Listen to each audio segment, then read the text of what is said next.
nice umbrella. Thanks, it's an heirloom. She's joking. You look like an idiot. I'm Elle. What? I like ice cream. 2001 is calling. Legally Blonde is the latest franchise on the remake prequel bandwagon. It's been 25 years since Reese Witherspoon first won over audiences in courtrooms as Elle Woods. Now you get to see her origin story with an 8-episode prequel series.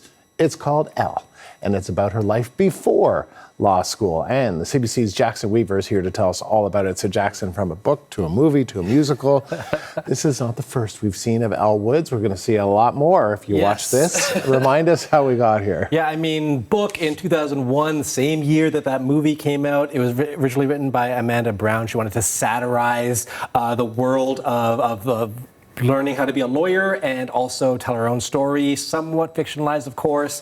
Turned into a movie, huge sleeper hit, made more than its budget in its opening weekend, if I remember correctly.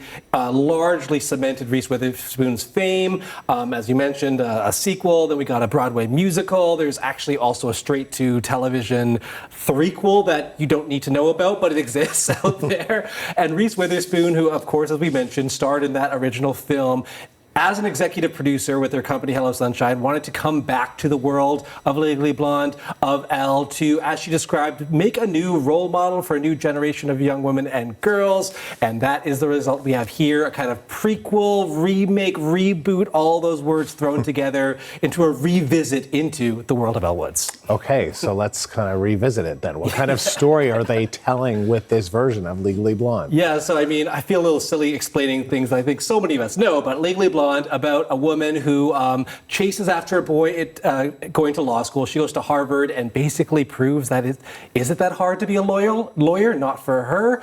This is happening a few years before the events of that film. Now, she is a 16-year-old in Bel Air, living the life of a valley girl, kind of, set in 1995. And her father does a botched nose job, so her family says, we need to get out of this town, somewhere where nobody knows us. Let's go to Seattle. As you can see in some of that imagery you just saw on screen, this version of Seattle is very gray, very grunge, very not pink. Right. Elle has to transplant there. She doesn't necessarily have the same vibe, let's say, as her new Seattle classmates, and she's trying to learn the lay of the land, as you'll see in this clip here. Stoners, kids of parents with Microsoft money, and kids of parents with Boeing money.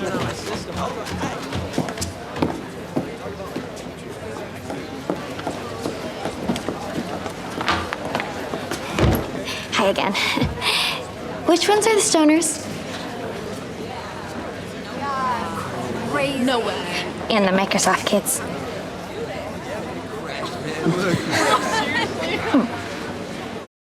A couple things there, the very typical tropey, which kids sit at which table sort of thing from high school dramas. We also get Lexi Minitry there as Elle, who's actually fantastic, in my opinion, inhabiting that role. And you get the kind of quippy, offhand humor that is indicative or seen in so many of these other Legally Blonde things. And I mean, we get a little bit of an update in the character, I guess. Okay, so does it work? I will say my positives. As I mentioned, Lexi Minitry is fantastic. I think that the jokes usually land, although so many of them are just references to the original. There's nothing offensively bad in this, but what I don't necessarily like is that it's being compared, of course, to that original Legally Blonde. Some criticize it for kind of undercutting the reason that movie exists, where she gets that self-actualization in the movie. This happening before that means that none of that really matters.